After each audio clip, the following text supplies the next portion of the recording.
আমার নিজের হাতে দাফন করা বাবা মনে হয় যেন কবর থেকে আমাকে ডাকতেছে। যখনই দুয়ায় হাত তুলি তখনই মনে হয় যেন আমার পিতা জয়নুল আবিদিন মনে হয় কবর থেকে আমাকে ডাকছে, সন্তান রে, দিন শিখাইছিলাম, হাজারো মানুষ নিয়ে বসেছ, এখানে কত অলি বুজুর্গ আছে, তোমার বাপের কথাটা কিন্তু ভুলা যেও না। কারণ সন্তানের দোয়া বাবার জন্য এত মুফিদ। সন্তান যদি বাবা মার জন্য আল্লাহর কাছে দোয়া করে, সন্তানের দোয়া আল্লাহর কাছে এত মকবুল, চোখের পানি বের হওয়ার আগে মহান আল্লাহ সন্তানের দোয়ায় পিতামাতার কবরের আযাব মাফ করে দেয়। সন্তান যদি কোনো নেকির কাজ করে, প্রতিদিন সকাল বেলায় বাবা মার কবরে ফেরেশতারা সন্তানের নেকির কাজের হিস্সা অংশ নিয়ে পৌঁছায় দেয়। আর যদি নেক সন্তান জমিনে রেখে যাওয়া যায়, জমিনে যদি নেক সন্তানের মালিক কোনো মা বাবা হয়ে যায়, তাহলে এই মা বাবাগুলা দুনিয়ার জীবনে শেষ বয়সে ওই খেদমতটা পাওয়া যায়, যেই খেদমত মা বাপ হইয়া সন্তানকে করেছে। আদর্শ সন্তানরা বৃদ্ধ পিতা মাতাকে কোলে করে পাইলা বড় মজা পায়। আমরা দুই ভাই, আমাদের বাপ নাই, একমাত্র মা আমাদের সম্বল। সেই মাও আজ 17 বছর যাবৎ সাহেবে ফিরাজ বিছানায় শোয়া, প্যারালাইসিসের রোগী, পেশাব পায়খানা বেডের ভেতরে মা করে ফেলে, এমন অসুস্থ একটা মা আমাদের দুই ভাইয়ের সম্বল। এই মায়ের তেমন কোনো সম্পদ নাই, মাত্র একটা স্বর্ণের আংটি আছে, তার এটাই তার সম্বল। কিন্তু এই স্বর্ণের আংটিটা দখল করার জন্য আমি আমার মাকে চাই এমন না। আজকে 17টা বছর হয়ে গেছে, আমার বড় ভাই একা একা মার পেশাব পায়খানা সাফ করে, খেদমত করে। তার সন্তান সন্ততি আছে, সে নিজে অসুস্থ, কিন্তু আমার মার এই খেদমতটার হিস্সা আমার ভাই আমাকে দেয় না। আমি সন্তান হিসাবে মার খেদমতের হক নিতে আসছি, কারণ আমি শুনেছি রাসূল বলেছে, আল জান্নাতু তাহতা আকদামিল উম্মাহাত। সুতরাং আমি আমার মায়ের খেদমতের অধিকার চাই। আমার ভাই 17 বছর খেদমত করছে, আমি এখন 17 বছর খেদমত করব। এইটা হলো ভাইয়ের মামলা। বিচারপতি আদালত বলে, আমি দুই ভাই এবং বৃদ্ধা মাকেও আদালতে হাজির করলাম। অসুস্থ মা হুইল চেয়ারে বসে রয়েছে। ছোট ভাইকে তলব করে বললাম, মামলা কেন দিলা? ছোট ভাই বলে, ভাই একা একা মার খেদমত করে আমার খেদমত করতে দেয় না, আমি কি রবের জান্নাতে ঢুকুম না? আমি কি আমার মার দোয়া নিব না? আমি আমার মায়ের খেদমতের অংশ চাই। আমার কামাই বেশি, আমার বড় ভাইয়ের কামাই কম। আমি শিক্ষা দীক্ষা করেছি, বড় ভাই আমার খেদমত করেছে, বড় ভাইয়ের খেদমত আমি করতে চাই। আমার বাড়িটা বড়, আমার বড় ভাইয়ের বাড়িটা ছোট। আমার মার আমার কাছে থাকলে আরাম হবে, রাহাত হবে। আমার অর্থ কামাই বেশি, খেদমত করার যোগ্যতা বেশি, কিন্তু বড় ভাই মার খেদমতের অংশ আমাকে দেয় না। আদালত বলে, বড় ভাইকে বললাম, কিরে ছোট ভাই রে, মাকে খেদমত করতে কেন দেও না? বড় ভাই বলে, দীর্ঘদিন মার খেদমত আমি করেছি, মায়ের খেদমত পেশাব পায়খানা সাফ আমি ভালো বুঝি। ও বুঝবে না, আমার মায়ের কষ্ট হয়ে যাবে, এই কারণে মার খেদমত আত্মতৃপ্তি সহকারে করার জন্য মাকে আমি আমার কাছে রেখেছি, দেই না। আদালত বলে, আমি দুনো ভাইয়ের বর্ণনা শুনি না, কিং কর্তব্য বিমূঢ়, কাকে দিব এই মা? কিভাবে আমি বন্টন করব মায়ের খেদমত? আদালত বলে, আমি তার মাকে জিজ্ঞেস করলাম যে আপনার বড় ছেলে তো 17 বছর খেদমত করছি, এবার ছোট ছেলেটাকে চান্স দেওয়া যায় না? তারপরেও আপনি মা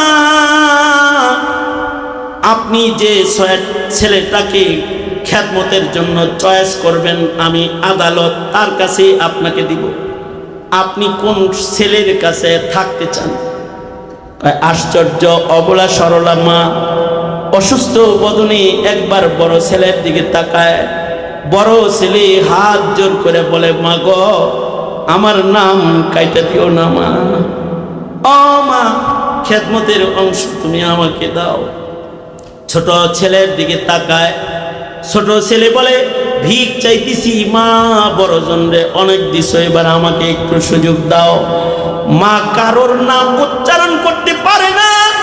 ছোট ছেলের দিকে তাকায়ও কান্দে, বড় ছেলের দিকে তাকায়ও কান্দে। আদালত বলে, আমি ফয়সালা দিলাম, কামাই রুজি যেহেতু ছোট ভাইয়ের বেশি, দীর্ঘদিন খেদমত বড় ভাই আপনি করেছেন, এবার আদালত খেদমতের জন্য ছোট ভাইকে আপনার মাকে দিয়ে দিচ্ছে। কিন্তু ছোট ভাইয়ের প্রতি নির্দেশনা হলো, বড় ভাই যদি কখনো দিলের শান্তির জন্য মায়ের খেদমতে হাজির হয়ে যায়, নিজের বাড়ি নিতে চায়, বাধা দিও না, কোলে কইরা নিজের মাটাকে বড় ভাইয়ের ঘরে পৌঁছায় দিও। আদালত বলে, দুনিয়ার মায়েরা বাপেরা যদি এমন সন্তানের মালিক হইতো, তাহলে প্রত্যেকটা বৃদ্ধ বাবা মার জিন্দেগি কত সুন্দর হতো। আল্লাহ তাআলা ওই দোয়াটাই শিক্ষা দিতেছে। মায়েরা বাবারা দোয়া করো, রব্বানা হাবলানা মিন আজওয়াজিনা ওয়া যুররিয়াতিনা কুররাতা আয়ুন ওয়াজআলনা লিল মুত্তাকিনা ইমামা। এমন সন্তান দে রে মাওলা, এমন সন্তান দে, কামাই খাওয়ার আশা নাই, মইরা গেলে দোয়া করবে যে। এই দোয়ার মাধ্যমে যদি নিজের নসলকে রবের কাছে কবুল করানো যায়, তাইলে দোয়া দিয়াও আল্লাহর কাছে ইবাদুর রহমানের মর্যাদা দখল করা যায়। আমি এক বাপেরে জিগাইছি, বিদেশের ইউনিভার্সিটিতে আপনার ছেলে পড়াইতে টাকা খরচ হয় কত? সে বলছে 9 মাসে এক সেশন, এক সেশনে 63 লাখ, 4 সেশনে প্রায় 3.5 কোটি, 3 কোটি টোটাল খরচ হবে, ডক্টরেট ডিগ্রি। কিন্তু ভয় আছে হুজুর, যদি খ্রিস্টান বিয়া করে আলায়, তাহলে আমার খানদানে এটাই কালেমাওয়ালার শেষ। এরপরে যা জন্মাবে এগুলো কালেমাও পড়তে পারবে না, অথবা মুসলিম হতে পারবে না। এইরকম পিতার বাহিনী যারা মুসলিম সমাজে আছে, যারা সন্তানকে দিন শিখায়, আল্লাহ চিনায় না, সন্তানদের রব চিনায় নাই। এ কারণে সন্তানকে প্রথম আল্লাহ চিনাইতে হবে। রাসূল বলেন, প্রথম মুখ দিয়া তার কথা আল্লাহ বের করাও, তাকে আল্লাহর পরিচয় দাও, মারিফত শিখাও। লোকমানের মতো বলো, ইয়া বুনাইয়া লা তুশরিক বিল্লাহ ইন্নাশ শিরকা লাযুলমুন আযীম। সন্তানরে শিখাও, সন্তান উপরের আকাশটা একজন বানাইছে, তিনি কে? সূর্য একজন উঠায় ডুবায়, তিনি কে? জোরে বলেন। সন্তানরে বলো, চাঁদ একজন উদয় করেছে, তিনি কে? এই আকাশকে তারকা দিয়ে একজন সাজাইছে, তিনি কে? জমিনটাকে একজন সুন্দর করে বিছাইছে, তিনি কে? তিনি জমিন থেকে শস্য গজাইছেন, আম গাছে আম, কাঁঠাল গাছে কাঁঠাল, লিচু গাছে লিচু। এক মাটির থেকে এক কারিগর ভাগ করে করে তোর জন্য গাছের ডালে ডালে ঝুলাইতেছে। আওয়াজ করে জোরে বলেন, এই কারিগরটা কে? এটা সন্তানদের শিক্ষা দাও। যদি না শিখাও, তাহলে শিক্ষিত হইয়া নাস্তিক হবে, বলবে যে আল্লাহ নাই। মুসলমান ঘরে এমন বলে না? বলে তো আল্লাহ নাই, নাউজুবিল্লাহ জোরে বলেন। আল্লাহ নাই বলছে, কেন বলছে? শিখায় নাই, এর লেগেই তো বলছে। আমার একটা নাতিন আছে, নাতিন 2টা আছে, একটা পুটুর পুটুর কথা কয়। আমার মেয়ে সে আমার নাতিনটাকে আমার কোলে দিয়ে বলে কি, আব্বু ও কিন্তু সব অঙ্গের নাম জানে, জিগান। টেস্টি ব্যাপার এটা, নানাদের জন্য দাদাদের জন্য তো এগুলো একটা মজার বিষয়। অবশ্য অত বড় নানা আমি এখনো হইতাম না, শেখ হাসিনার বরকতে তাড়াতাড়ি নানা হয়ে গেছে। হাসিনা এত আদর জেলখানায় করছে যে দাড়ি কাঁচা ছিল এগুলো পাকায় ফেলাইছে, বুঝলেন?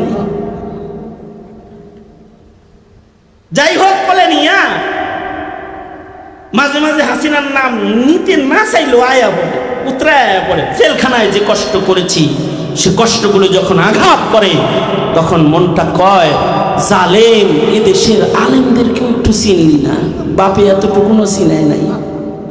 আলেমদেরকে জেলে ভুইরা হিন্দুর কোথায়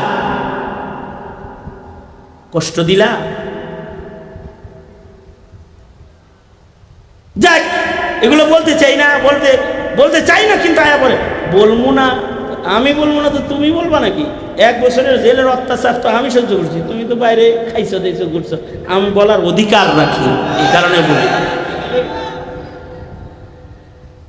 বাহার হাল আমার নাতিন বলে বসছে, তাতে আমি ওরে গেলাম, না না এটা কি? কয় নাক। এইটা কি? এটা চোখ। এইটা কি? কয় হাত। এইটা কি? কয় দাড়ি। মানে মা এটাও শিখেছে, তো নানার মুখে যেটা আছে এটার নাম কি? আমি চিন্তা করলাম যে আর একটু সংযোজন করি। আমি বললাম, নানু এই চোখ দিছে একজন, তার নাম আল্লাহ। হাত একজন তোমাকে দিছে, তার নাম আল্লাহ। আমি বললাম, নানু বলো তো চোখকে দিছে, বলো আল্লাহ। কয় আল্লাহ। আমি বললাম, নানু এ হাত কে দিয়েছে, বলো আল্লাহ। কয় আল্লাহ। আমি জিজ্ঞাসা করলাম, নানা এ কানটা কে দিছে, বলো আল্লাহ। তো বলে আল্লাহ। এবার আমি বললাম, পা কে দিছে? এবার আর আমার বলতে হয় না, আল্লাহ। ও কয় আল্লাহ। নানু এই উপরের আকাশটা কার? কয় আল্লাহ। জমিনটা কার? কয় আল্লাহ। লাইনে উঠায় দেওয়া হয়েছে, এবার সব কিছুর মালিক যে একজন, এটা মুখ দিয়ে বের হইতেছে। তাওহীদের পরিচয় দিলের ভিতরে ঢুকতেছে। বাবার কাজ হলো সন্তানকে আল্লাহ চিনায়া দিবি, মুওয়াহহিদ বানাবে, তাকে ওয়াহদানিয়তের স্বীকারোক্তি প্রদানকারী কালিমাওয়ালা বানাবে। নামের শুরুতে মুহাম্মদ লিখলে মুসলমান হয় না, তাওহীদ শিখতে হয়, তাওহীদ। বাবার পরিচয় হলো বাবা সন্তানকে শিক্ষা দিবে। মুসলমানের কিতাব কুরআন, এটা শিআর ইসলাম, এটার উপরে বিশ্বাস আনতে হয়। কুরআন কিন্তু তোমার বইয়ের মতো কোনো বই নয়, এটা আল্লাহর কালাম। এটা ওযু ছাড়া করা যায় না, এটা দেখলে সওয়াব হয়, এটা পড়লে সওয়াব হয়, এটা শুনলে সওয়াব হয়, এটা বুকে লইলে মহান আল্লাহ খুশি হয়ে যায়, এটার তাজিম করলে আল্লাহ তাআলা বান্দার ইজ্জত বাড়ায় দেয়। আল্লাহু আকবার বলেন। যদি এটা শিখায় তো ওই সন্তান নাস্তিকের দলে যোগদান করে কোরআনের উপরে পেশাব করতে পারে না।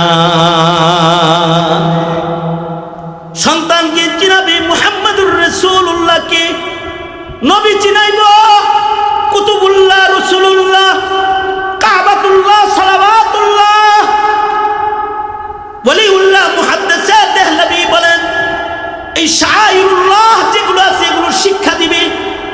যদি সন্তানকে শায়রুল্লাহ শেখানো হয় তাহলে ফাইন্নাহা মিন তাকওয়াল কুলুব, এগুলো চিনলেও হৃদয়ের ভেতরে তাকওয়া প্রবেশ করবে, সে মুত্তাকি হবে, সে নাস্তিক হবে না।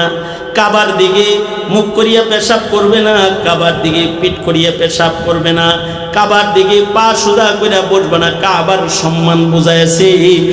এমন তাকওয়াওয়ালা কালাবকে দুনিয়ার সব নাস্তিক মিলাও নাস্তিক বানাইতে পারবে না।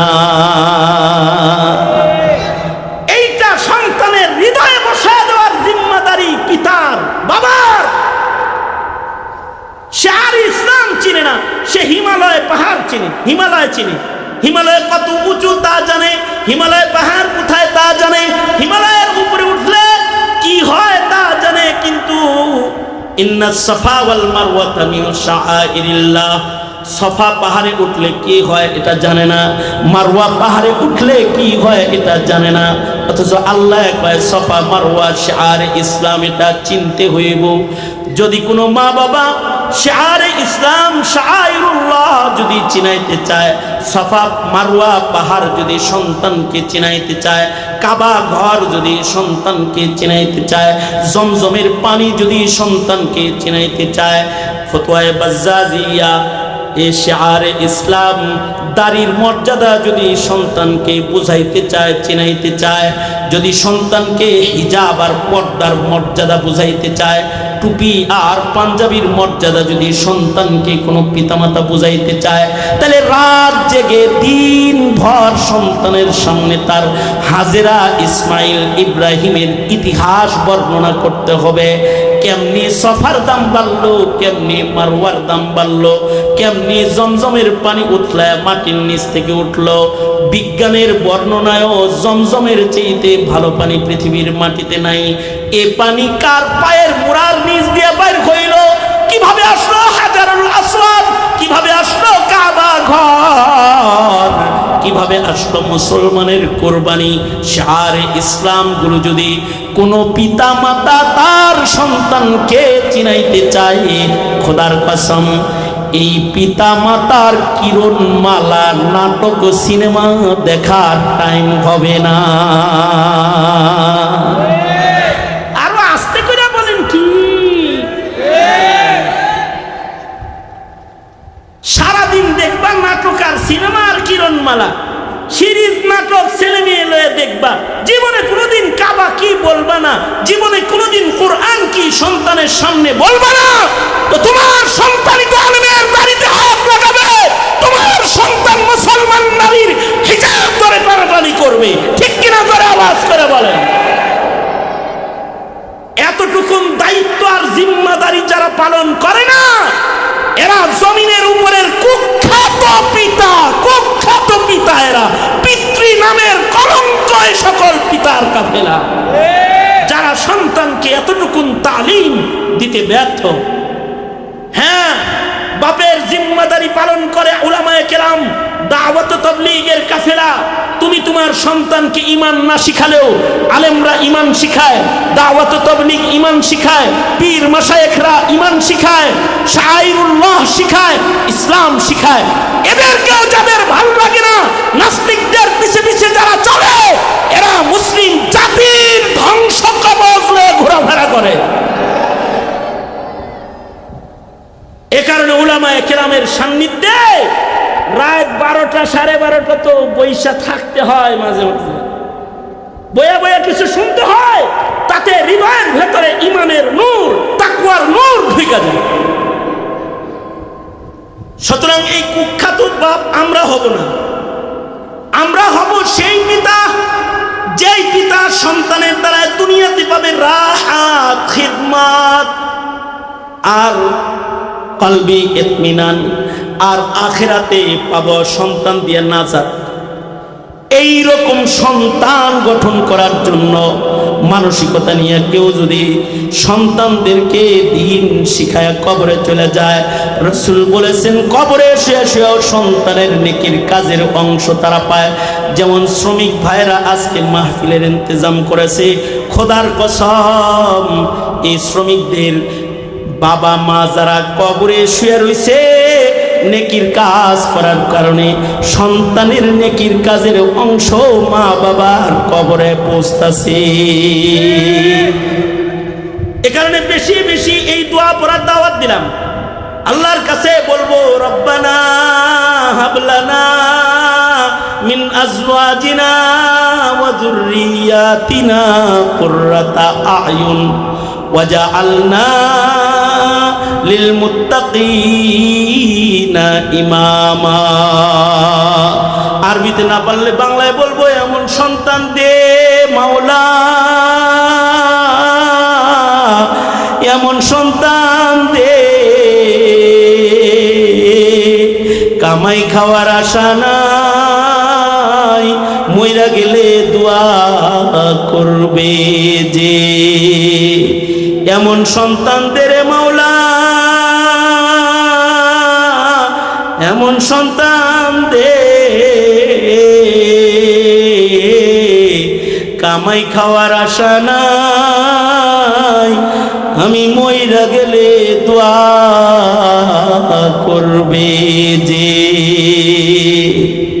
যাদের মা বাবা কবরে চলে গেছে তাদের মা বাবা কিন্তু কবর থেকে সন্তানের একটা দোয়ার জন্য তাকায় থাকে, সন্তান আমার জন্য তোর রবের একটু বল, রব্বির হামহুমা কামা রব্বায়ানি সগীরা।